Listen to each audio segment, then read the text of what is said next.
સંત કોને કહેવાય?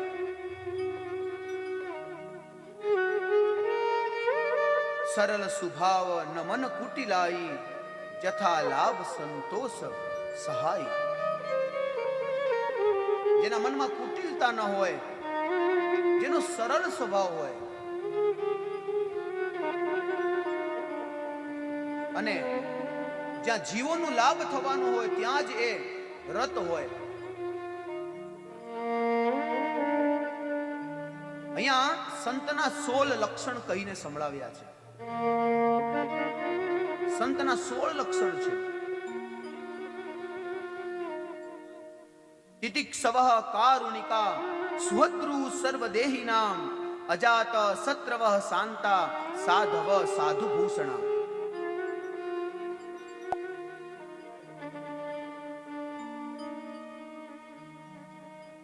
જેની દ્રષ્ટિ બીજાના કલ્યાણ માટેની હોય તેને સંત કહેવાય.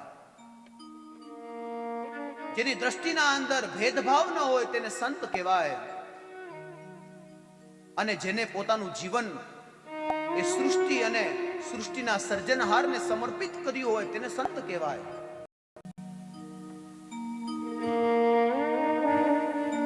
આ જગતમાં સંત પરમ હિતકારી. આ જગતમાં સંત પરમ હિતકારી. સંત પરમ હિતકારી.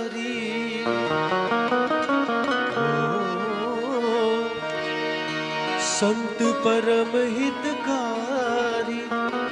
જગત માહી સંત પરમ હિતકારી. જગત માહી સંત પરમ હિતકારી. સંત પરમ હિતકારી.